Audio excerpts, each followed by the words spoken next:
February 1943, the Southwest Pacific. A convoy assembles at Rabaul, 8 transport ships, 8 destroyers, nearly 7,000 Japanese soldiers packed below decks.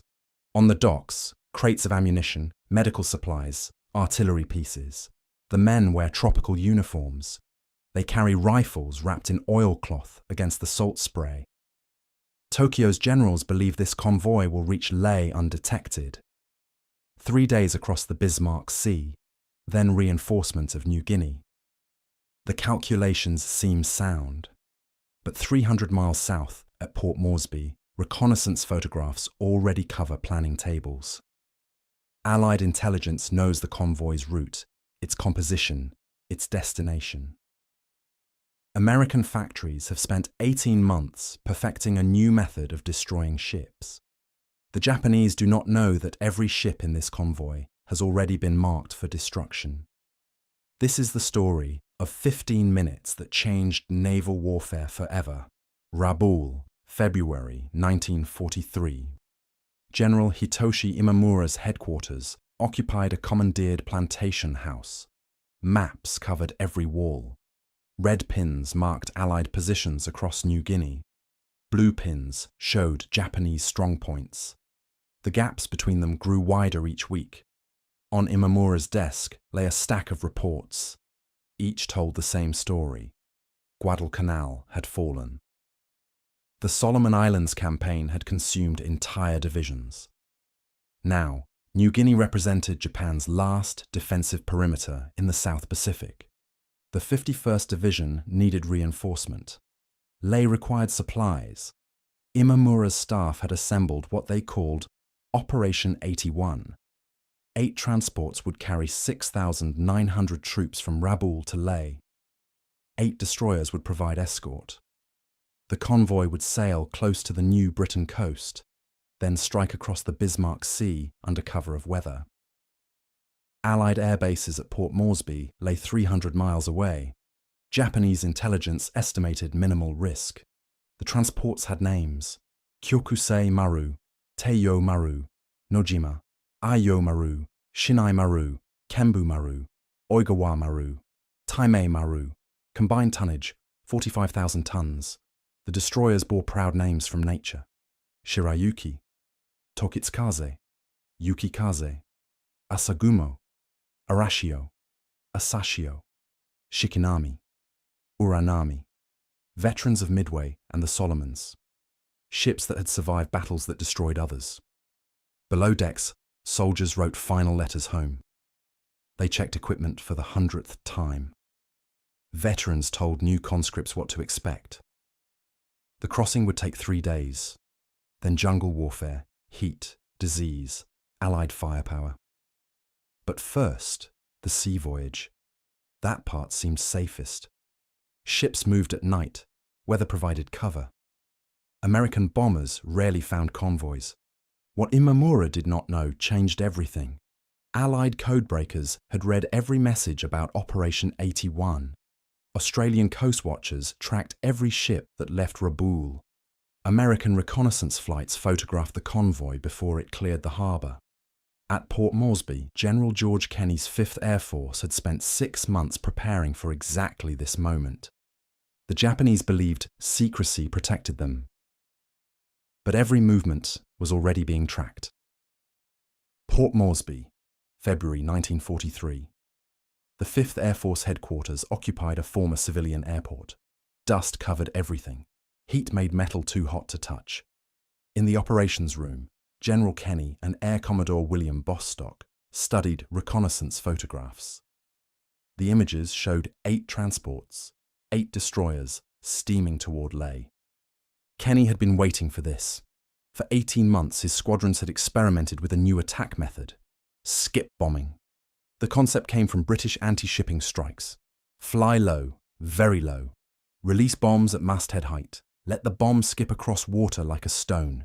Impact at the waterline. Devastating effect. But the technique required modification for the Pacific. The B-25 Mitchell medium bomber became Kenney's weapon. Standard B-25s carried bombs in internal bays. They attacked from medium altitude. Hit rates remained poor. Kenny's armourers stripped out the bombardier position. They installed 8 forward-firing 50-caliber machine guns in the nose. Some aircraft carried 10 guns. The B-25 became a strafer, a ship killer, a flying gun platform that could destroy a transport's bridge, silence anti-aircraft guns, then deliver its bomb load at point-blank range. American factories produced 300 B-25s per month. By early 1943, the 5th Air Force had accumulated enough modified Mitchells to test the doctrine in combat. Japanese convoys had provided no opportunities, until now. Kenny studied the photographs again. 8 transports meant 8 targets. 8 destroyers meant fighter opposition and heavy anti-aircraft fire. But Japanese ships lacked radar. They had no doctrine for defense against mast-height attack. Their fighter escort consisted of Zeros from Rabaul, aircraft designed for dogfighting, not convoy protection. Bostock's Australian squadrons would contribute Beaufighters, twin-engine fighters that could strafe decks, suppressing gunners before the B-25s arrived. Then B-17s at altitude for distraction, then the Mitchells at wave-top height. The plan required coordination never before attempted in the Pacific. Timing had to be perfect. Weather had to cooperate. Intelligence had to be accurate. Kenny wrote in his diary that night. The convoy represented Japan's commitment to holding New Guinea. Destroying it would sever Lae from reinforcement. The battle would test whether air power alone could stop a naval convoy. He called it the most important mission of the Pacific War. Then he ordered every available aircraft armed and fueled. Allied planners knew they were about to test an entirely new method of naval destruction. Rabaul Harbour, February 28, 1943. Dawn broke clear. The convoy formed up outside the harbour. Destroyers took positions around the transports. Shirayuki led. Tokitsukaze and Yukikaze covered the flanks. Asagumo and Arashio brought up the rear. The formation moved at 10 knots, slow, steady, conserving fuel for the 3-day voyage. On the bridge of Shirayuki, the destroyer's captains scanned the horizon. Empty sea, clear sky.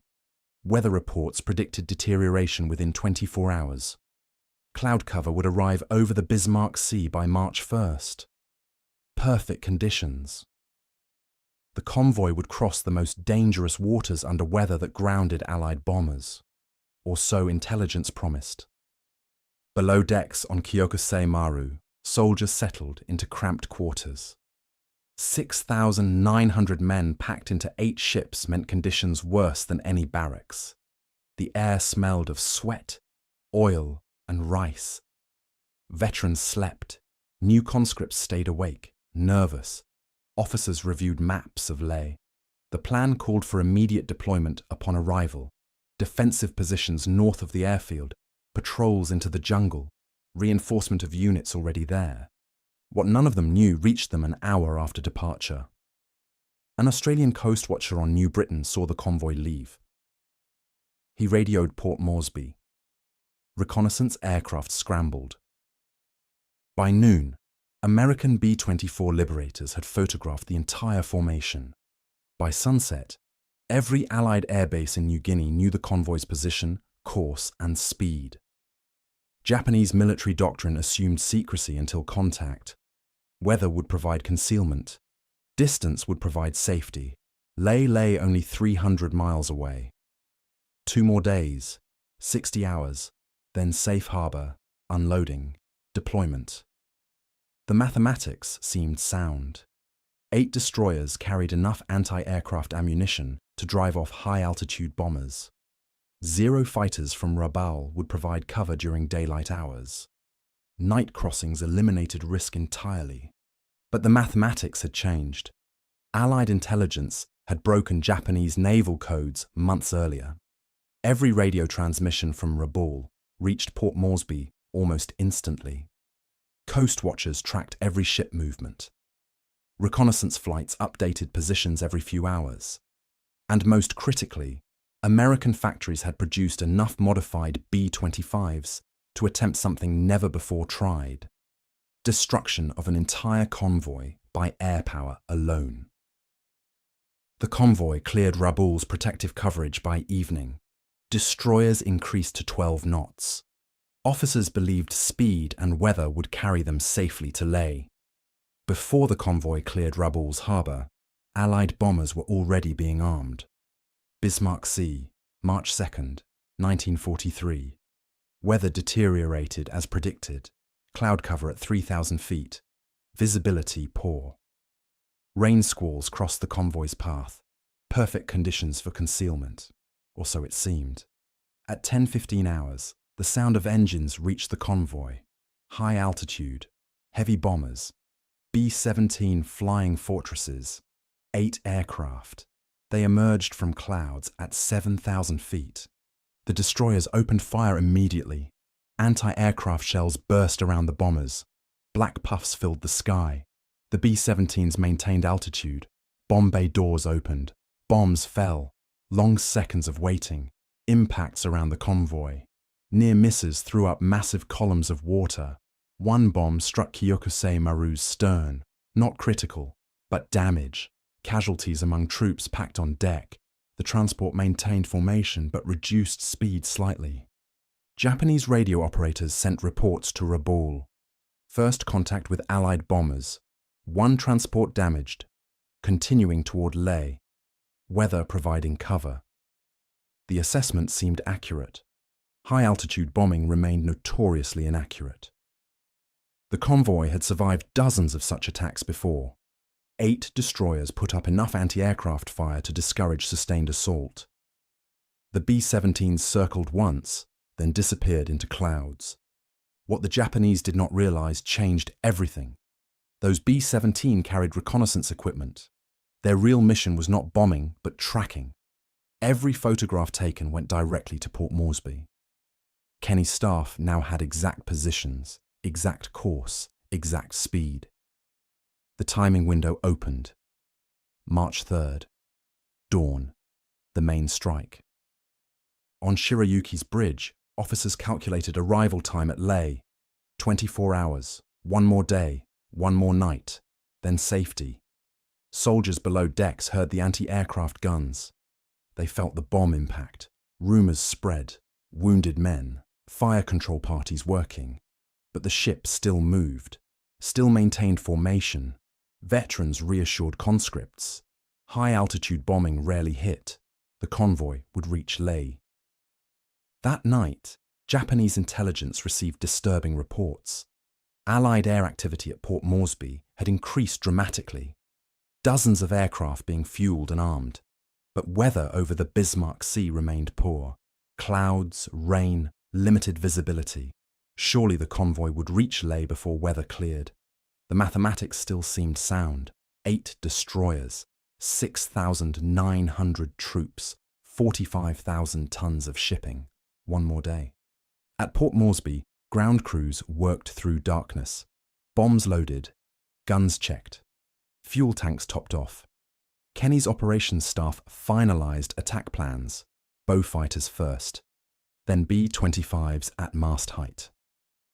Then follow-up strikes until nothing remained afloat. The real strike had not even begun. Port Moresby, March 2nd, 1943, evening. The briefing room filled with air crew, pilots, bombardiers, navigators, gunners. Maps covered the walls. Intelligence photographs showed every ship in the convoy. Recognition silhouettes identified each destroyer class, each transport type. Kenny stood at the front. His message was simple. Tomorrow would test everything they had trained for. The weapon system centered on the B-25C and B-25D Mitchell, medium bomber, twin engine, crew of 6 reduced to 5 in modified versions, standard armament deleted, new armament installed, 8 50 caliber machine guns in the nose. Some aircraft carried 10. Each gun fired 750 rounds per minute. Combined firepower, 6,000 rounds per minute forward. Enough to shred a ship's bridge. enough to silence anti-aircraft positions, enough to kill everyone on deck. The bomb load changed too. Standard 1,000-pound bombs replaced with modified 500-pounders. Delayed fuse. 5-second delay after impact. The bomb would skip across water, punch through hull plating, then detonate inside the ship. Against transport ships packed with troops and ammunition, the effect would be catastrophic. Parafrags completed the package. Parachute-retarded fragmentation bombs, released at mast height, deployed behind the aircraft, detonated above decks. Anti-personnel weapon, designed to kill gunners, officers, anyone caught in the open. Each B-25 carried dozens. The attack profile required precision flying, approach at 50 feet above water, maximum speed, 300 miles per hour, close to within point-blank range, open fire with nose guns, suppress defensive fire, release bomb at 200 feet from target, pull up sharply, drop parafrags while climbing, one pass, devastating effect. Japanese G-4M torpedo bombers had attempted similar attacks against Allied shipping. They suffered catastrophic losses, 50% casualties per mission, sometimes higher. The difference lay in production. Japanese factories built 30 G4s per month. American factories built 300 B-25s per month. Losses could be absorbed, replaced, sustained. The convoy would soon face the first full-scale skip bombing attack in history. Kenny emphasized one point repeatedly. Stay low, very low, wave-top height. Japanese gunners trained for high-altitude attacks. Anti-aircraft directors could not track aircraft at mast height. Radar systems could not lock on. Visual tracking at 300 miles per hour gave seconds to react. Not enough time. The destroyer's heavy guns could not depress low enough. Only light machine guns posed threat, and those gunners would be dead before they could fire. The aircrew studied their targets. Kyokusei Maru, Teiyo Maru. 8 names, 8 ships. By tomorrow evening, none would remain afloat. 137 B-25s, 13 Australian Beaufighters, 12 B-17s for high-altitude distraction. The largest airstrike yet attempted in the Pacific. The convoy would soon face the first full-scale skip-bombing attack in history. Bismarck Sea, March 3, 1943, 0800 hours. Dawn broke cloudy, visibility improving. The convoy maintained formation. Soldiers on deck watched the horizon, no aircraft visible. Confidence grew. Perhaps the weather had grounded Allied bombers. Perhaps lay close enough now that risk had passed. 20 hours. Less than 1 day remaining. At 0930 hours, the sound returned. Aircraft engines, multiple, low altitude, Beaufighters, 13 Australian twin-engine fighters. They came in fast, 50 feet above the water, 300 miles per hour. Gunners on the destroyers swung their weapons toward the sound. Too late. The Beaufighters opened fire. Cannons, machine guns, tracer fire raked across decks. Men fell. Gun positions exploded. The Beaufighters made one pass, then climbed away. The attack lasted 90 seconds. Damage appeared minimal, but crew casualties mounted.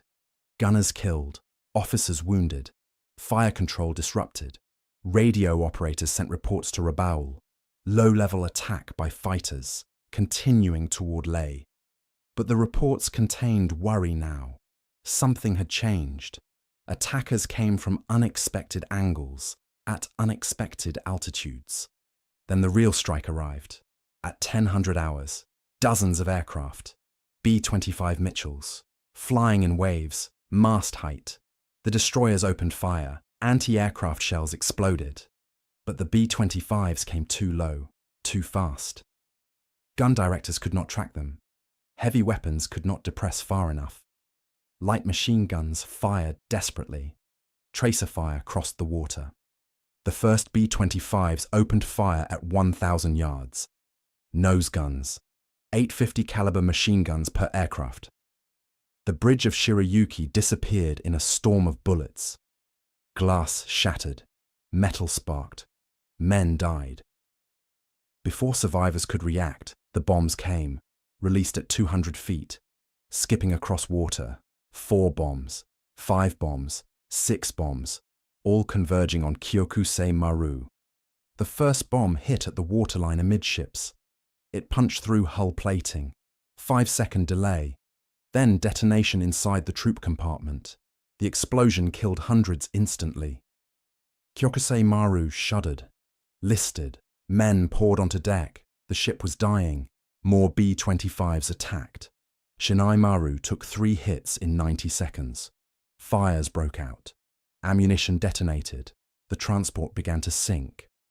Teiyo Maru tried to maneuver. A bomb struck forward. The bow section collapsed. Water flooded in. Within 5 minutes of the first attack, 3 transports were ablaze. Hundreds of men in the water. Destroyers attempted to rescue survivors while under continuous attack. Nojima took a bomb in the engine room. Power failed. The ship went dead in the water. Strafing runs killed everyone on deck. Aiyomaru exploded when a bomb hit its ammunition stores. The blast could be seen from 50 miles away. In 15 minutes, 5 transports were sinking or on fire. The convoy had disintegrated. What was meant to be reinforcement became massacre. No Japanese transport would leave the battle intact. Bismarck Sea, March 3rd, 1943, 1100 hours. The attack continued without pause. Fresh squadrons of B-25s arrived every 20 minutes. Each made 1 pass. Each delivered bombs with devastating accuracy. The destroyers tried to form defensive screens. Impossible. Aircraft came from every direction. Mast height. Maximum speed. By the time gunners acquired a target, the bomber had released and climbed away. Kembu Maru took 4 bomb hits. The ship broke in half. Both sections sank within minutes. Oigawa Maru, already on fire from earlier strikes, received 3 more bombs. The detonations finished what fire had started. Taimei Maru, the last transport still moving under power, tried to run for New Britain. B-25s caught it 10 miles from the main battle. 6 bombs. All hits. The transport capsized. By noon, all 8 transports had sunk or were sinking. 7,000 men in the water. Destroyers moved among survivors, attempting rescue. But the B-25s returned. Strafing runs targeted lifeboats, documented in 5th Air Force reports. Controversial then, condemned now. But orders came from high command. Deny Japan reinforcement by any means. Survivors in lifeboats today became combatants at Leh tomorrow. The attacks continued. Destroyer captains faced impossible choices. Rescue men or preserve their ships. Most chose their ships. Shirayuki, Tokitsukaze and Yukikaze picked up hundreds of survivors, then ran for Rabaul at maximum speed. Asagamo and Arashio attempted to fight off attackers while conducting rescue. Both took bomb damage. Asagamo lost steering. Arashio's forward guns went silent. The destroyers became targets themselves. Statistics tell the story with brutal clarity. 6,900 troops embarked at Rabaul. 5,700 died in the water. Only 1,200 reached land eventually. 1,500 drowned immediately when ships sank. 2,000 died from strafing attacks. Another 1,000 succumbed to exposure, sharks, or drowning while waiting for rescue that never came. Allied losses remained minimal. 4 B-25s shot down, 3 damaged but recovered. 8 aircrew killed, 17 wounded. Against those numbers, 8 transports destroyed, 2 destroyers severely damaged, 20 small support craft sunk. Japanese losses, quantifiable, irreplaceable, catastrophic. Japanese staff officers at Rabaul received the reports in stunned silence. The convoy had been annihilated, not defeated, not forced to turn back. Annihilated, gone, destroyed. In 6 hours, Allied air power had eliminated an entire amphibious operation. The survivors who eventually reached Leh numbered 1,200 men. They arrived without weapons, without equipment, without supplies, ineffective for combat. The 51st Division's movement to Leh had been documented by Japanese Army records as irrecoverable loss of division strength. The afternoon brought follow-up strikes. B-17S bombed survivors in the water. PT boats from Milne Bay hunted for lifeboats. Australian coast watchers reported debris fields 50 miles long. Oil slicks, bodies, wreckage. By evening, the Bismarck Sea held only corpses and flotsam. What was meant to be reinforcement became mass drowning. Survivors reached Leh without weapons, without equipment, without hope. Bismarck Sea, March 3rd, 1943, evening. Silence fell over the water. Aircraft returned to base.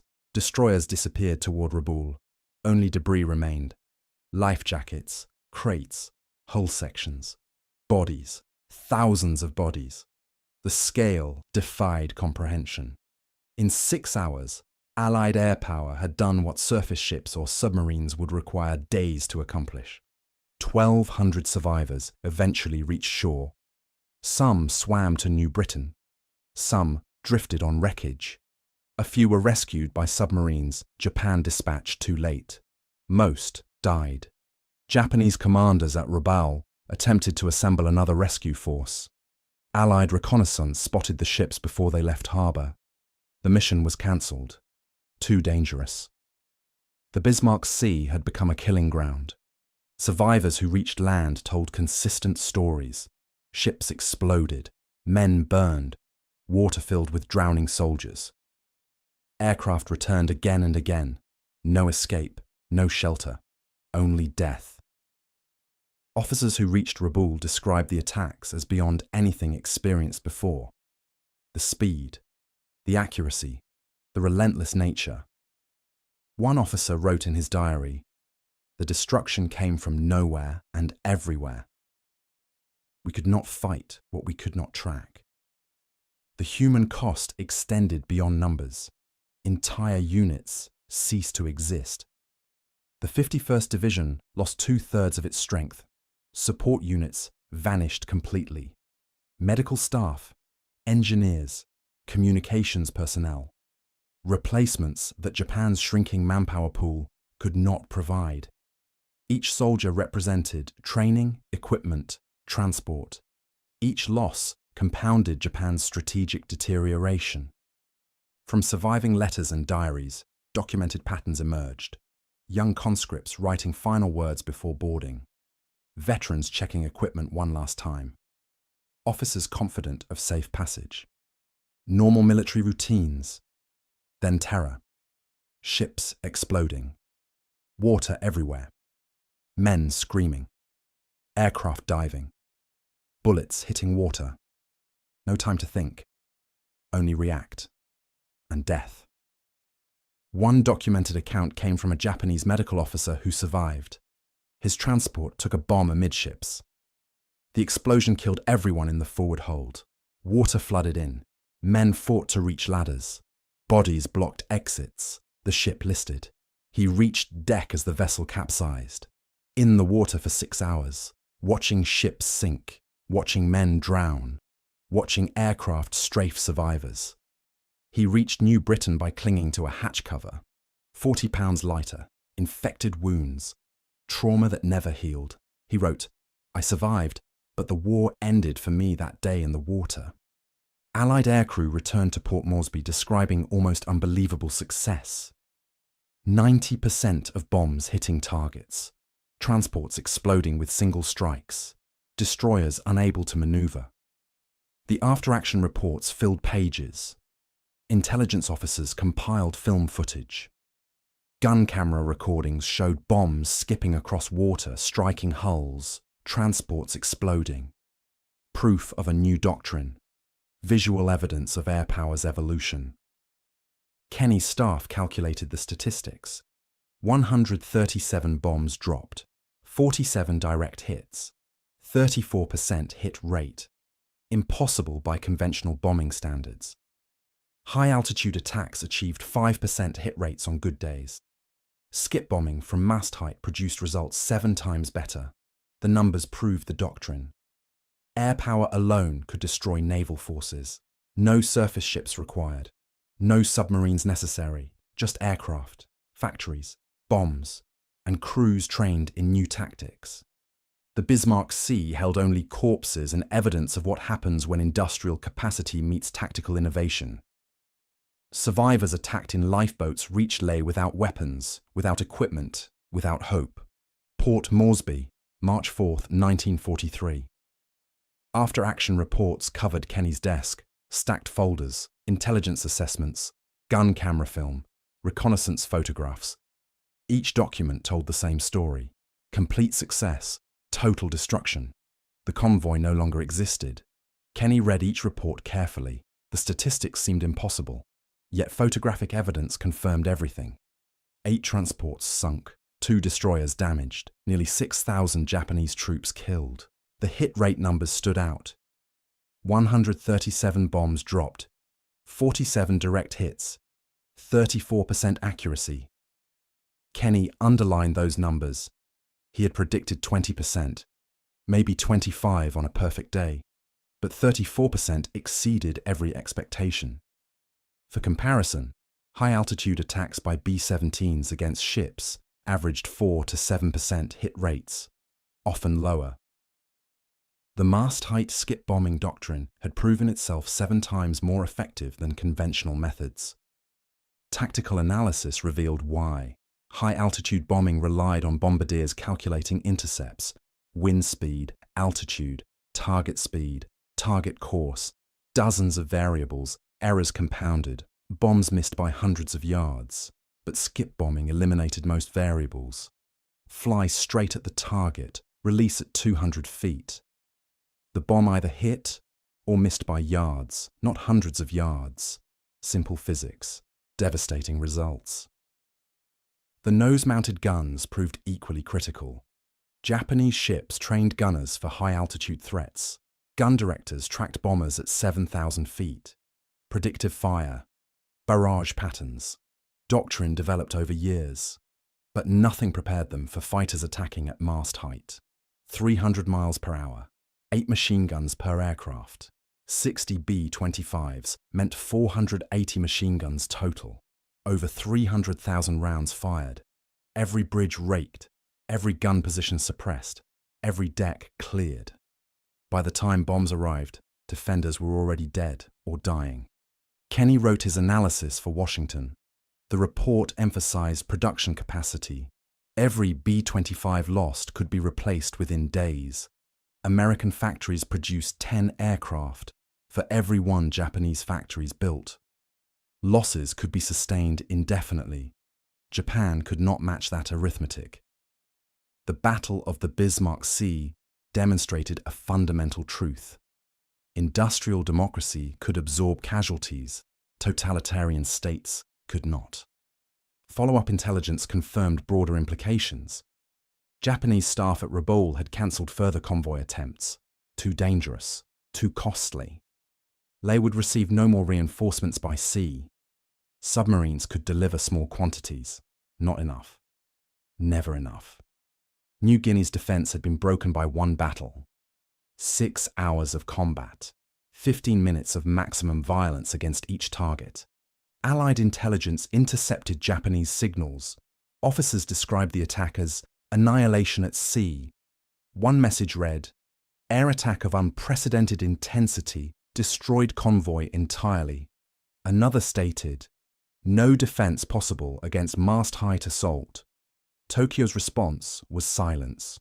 No new convoys authorized, no reinforcements dispatched. Imperial General Headquarters acknowledged implicitly what they could not state explicitly. Japan had lost control of the Bismarck Sea.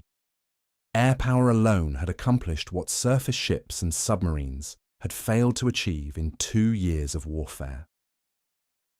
The report ended with predictions.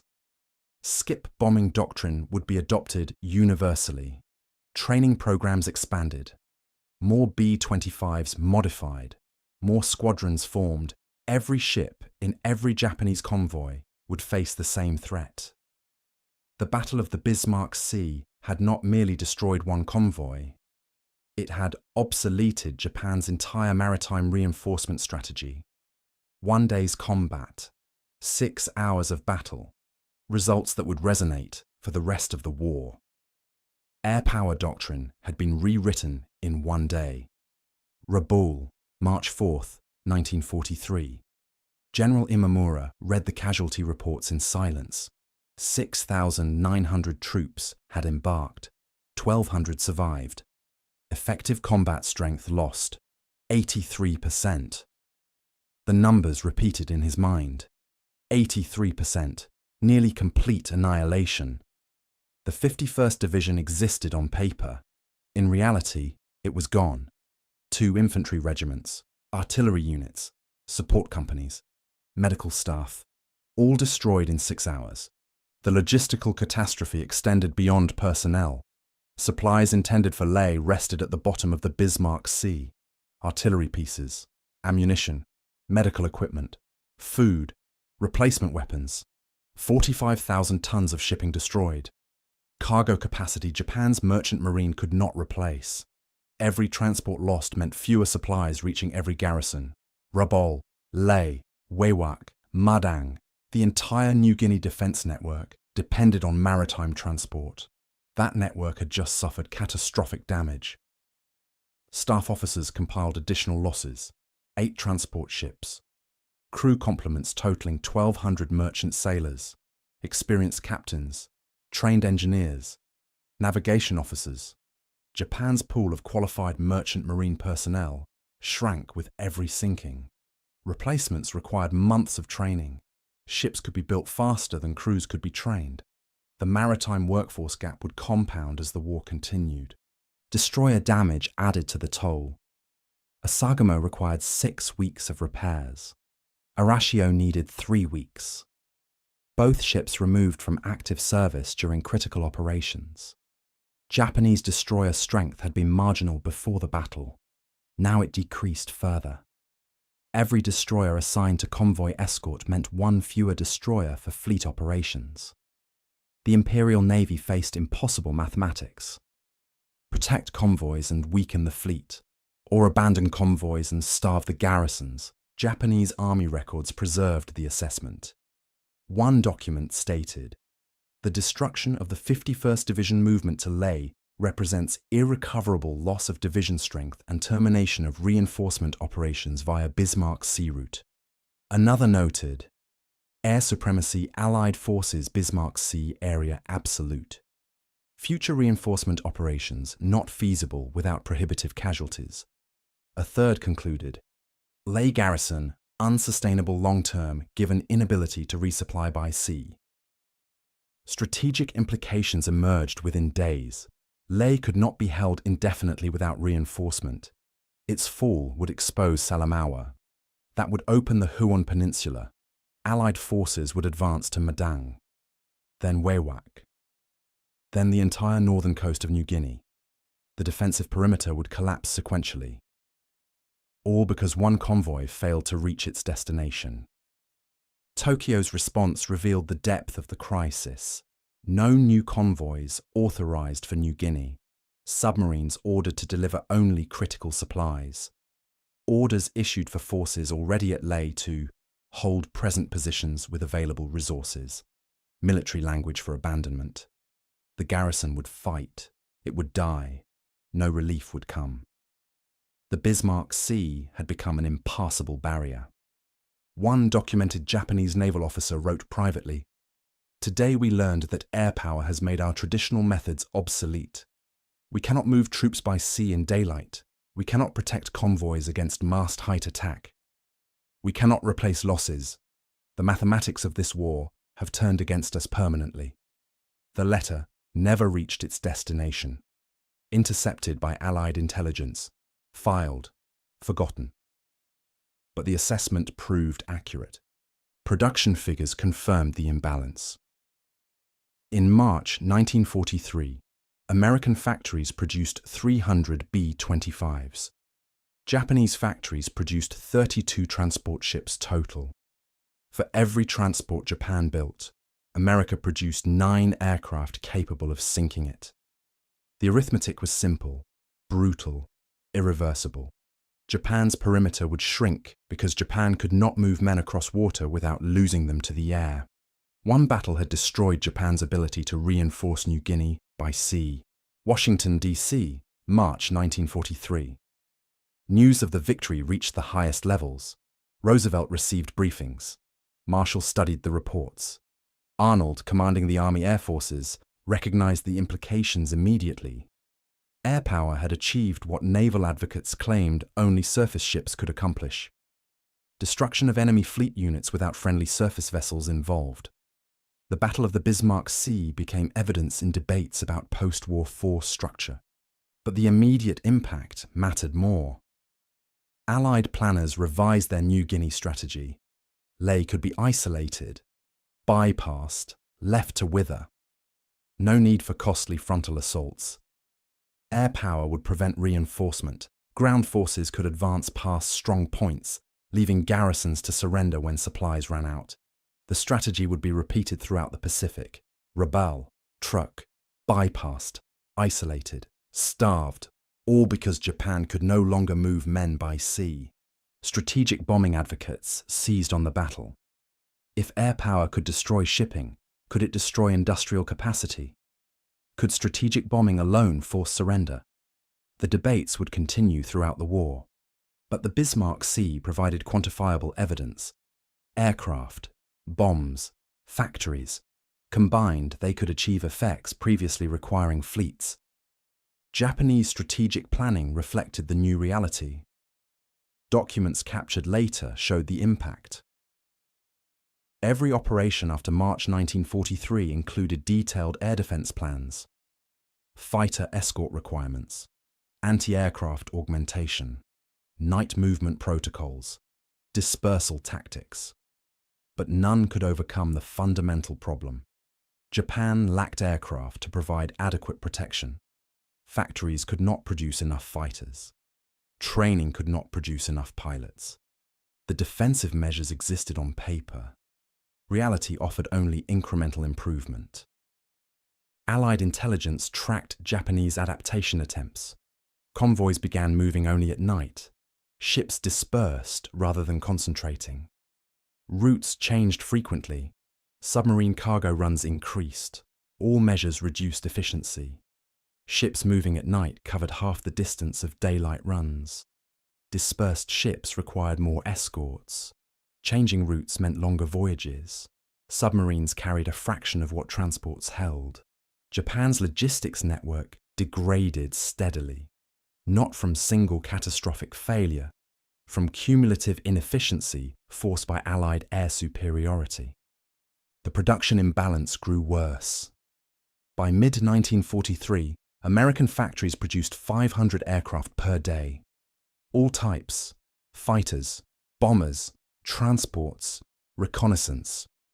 Japanese factories produced 50 per day, 10-to-1 advantage, growing. American output increased monthly. Japanese output remained static or declined as raw materials grew scarce. The Battle of the Bismarck Sea demonstrated what that imbalance meant operationally. 10 American aircraft for every Japanese aircraft. 100 American bombs for every Japanese bomb. 1,000 American sorties for every Japanese sortie. Mathematics that no tactics could overcome. Kenny's 5th Air Force expanded. More squadrons, more aircraft, more missions. By September 1943, Allied air forces dominated New Guinea completely. Japanese aircraft rarely appeared. Convoys ceased entirely. Garrisons survived on submarine deliveries and local foraging. Combat effectiveness declined. Malnutrition, disease, ammunition shortages. The perimeter contracted steadily, not from military defeat, from logistical starvation. Rabaul, the great Japanese base, became isolated. 40,000 troops, hundreds of aircraft, massive supply dumps, all cut off. Allied forces bypassed it, left it. The garrison surrendered in August 1945, never having been assaulted, starved into irrelevance. The strategy originated at the Bismarck Sea. Prove air power could prevent reinforcement. Then apply that lesson everywhere. From March 1943 forward, Japan fought a defensive war. No new territory gained, no successful offensives launched, only retreat, delay, death. The Pacific had become a contest of logistics. One Japan could no longer win. The Battle of the Bismarck Sea demonstrated with numbers what strategy had already predicted. Japan could no longer move men across water without losing them to the air. Leh, September 1943. 6 months after the battle. Allied forces advanced on the city, Australian infantry, American paratroopers, naval gunfire support, air superiority absolute. The Japanese garrison numbered 5,000 men, undersupplied, understrength, no reinforcements since February. They fought with desperation. They died in their positions. By September 16th, Leh fell. The capture revealed the battle's lasting impact. Supply dumps held enough food for 2 weeks. Ammunition for 3 days of sustained combat. No artillery pieces above 75 millimeters. No anti-aircraft guns. Medical supplies nearly exhausted. The garrison had been slowly starving since March. Officers' diaries documented the deterioration. Rations cut weekly. Troops foraging in jungle. Disease spreading. Combat effectiveness declining, all traceable to the convoy that never arrived. Interrogation of prisoners confirmed details. They knew about the convoy. They watched for ships that never came. Hope faded. Reality set in. No relief, no reinforcement. Only survival until death or capture. Some prisoners described watching the horizon daily, waiting for transports that would restore strength. After June, they stopped looking. The convoy's destruction had killed them 6 months before capture. Strategic outcomes rippled across the Pacific. Japanese high command described the Bismarck Sea as catastrophic in internal documents. The loss accelerated defensive planning. No more offensive operations, no more attempts to expand territory, only delay. Trade space for time, hope for negotiated peace. Strategy born from logistical collapse. Strategy that failed. Allied forces adopted the lessons universally. Air power first, establish supremacy, destroy enemy logistics, then advance. The pattern repeated at every island. Tarawa, Saipan, Iwo Jima, Okinawa. Air power prepared the way. Japanese garrisons starved before ground forces arrived. The Bismarck Sea had proven the template. Rabaul's fate demonstrated the strategy's effectiveness. Bypassed in late 1943, left isolated. The garrison survived until surrender in 1945. 40,000 troops, never engaged, never reinforced, simply ignored. Air power made that possible. The same air power proven at the Bismarck Sea. From March 1943 forward, Japan's perimeter only shrank. No successful reinforcement operations. No major convoys. Only submarine supply runs. Insufficient. Inadequate. The Imperial Navy lost the ability to project power. Not from battle losses. From inability to move troops safely. Air power had made conventional maritime warfare obsolete in the Pacific. The numbers tell the final story. In 1942, Japan moved 100,000 troops by sea successfully. In 1943, after the Bismarck Sea, that number dropped to 20,000. In 1944, 5,000. By 1945, maritime troop movements ceased entirely. Garrisons stood or fell based on resources already in place. No relief possible. No escape available. Air power had closed the sea lanes permanently. Production statistics completed the picture. From 1943 to 1945, American factories produced 50,000 combat aircraft. Japan produced 25,000, 2-to-1 advantage, compounding. Every month widened the gap. Every battle reduced Japan's capacity to fight. The Battle of the Bismarck Sea demonstrated what industrial supremacy meant, not merely more weapons. Qualitative superiority, better tactics, better training, better doctrine. All enabled by production capacity Japan could never match. The convoy's destruction killed 6,000 men in one day, but the strategic death toll far exceeded that number. Every garrison left undersupplied, every unit left under strength, every operation cancelled due to lack of transport. The Bismarck Sea's casualties multiplied through every subsequent month. By 1945, the total exceeded 100,000. Men who died because supplies never arrived, because reinforcements never came, because Japan could no longer move men by sea. One final statistic captures the battle's meaning. In 15 minutes of maximum violence against the convoy, Allied aircraft destroyed more troopships than Japan could replace in 3 months. Production capacity versus tactical excellence. Industrial democracy versus totalitarian militarism. The outcome was never in doubt. Only the timing remained uncertain. The Battle of the Bismarck Sea proved that timing would be measured in months, not years. From this point, Japan's perimeter would only shrink. The Pacific, 1945. Japan surrendered in August. The Pacific War ended. 9,816 B-25 Mitchells had been built. They served in every theatre, European, Mediterranean, Pacific, but the Pacific remained their primary domain. Skip bombing became standard doctrine. Every coast, every island, every convoy. In New Guinea, memorials now mark where the battle occurred. Australian, Japanese, American, simple stones, bronze plaques, lists of names, soldiers, sailors, airmen, men who died in water or aircraft or from wounds that came too fast to understand. The memorials do not judge, they remember. Names, dates, numbers, facts preserved so later generations understand what happened. The Bismarck Sea holds wrecks still. 8 transports, whole sections, scattered debris, depths too great for salvage. The ships remain where they sank, graves for thousands, untouched, undisturbed. Japanese veterans occasionally visit, fewer each year. They stand on shores, look toward water, remember, say nothing. What words could suffice? American veterans returned home. Some spoke of the battle. Most did not.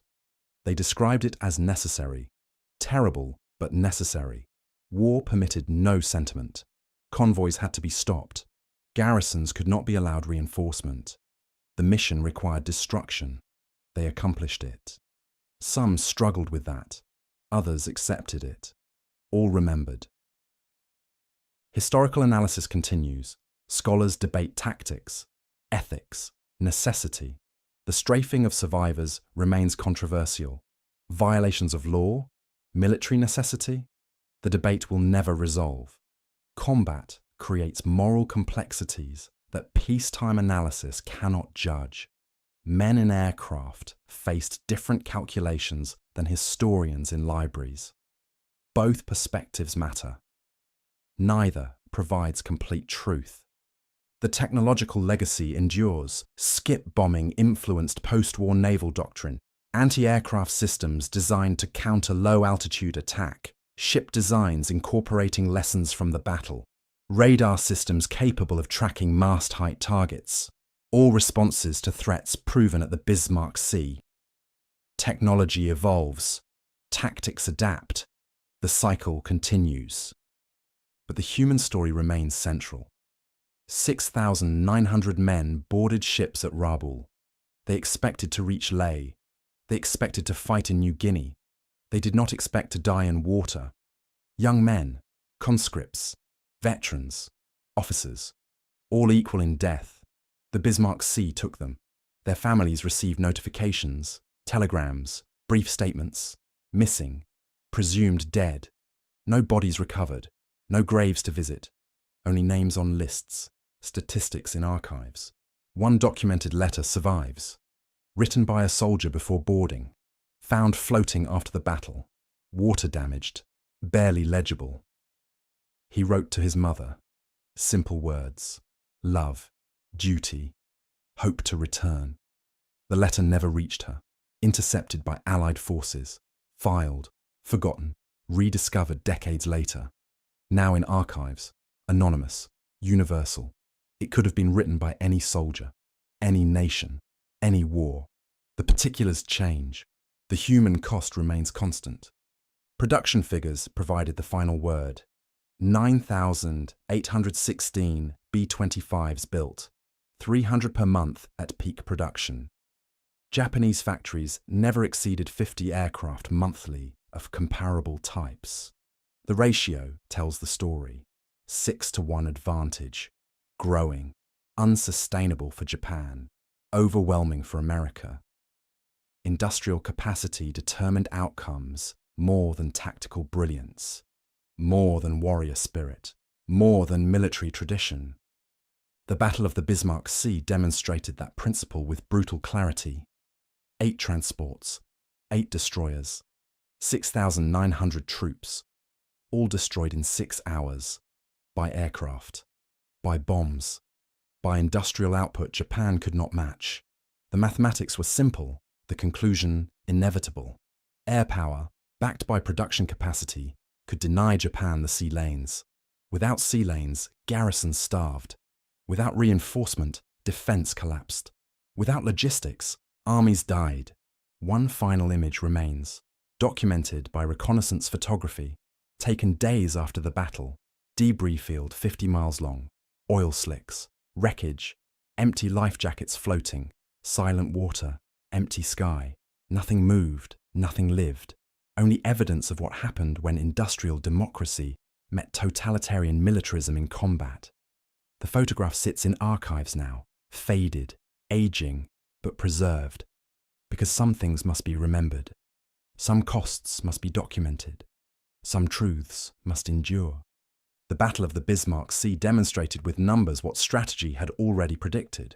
Japan could no longer move men across water without losing them to the air. In 15 minutes of maximum violence, Allied aircraft destroyed more troopships than Japan could replace in months. Air power had rewritten naval warfare. The Pacific had become a contest of logistics. Japan had lost.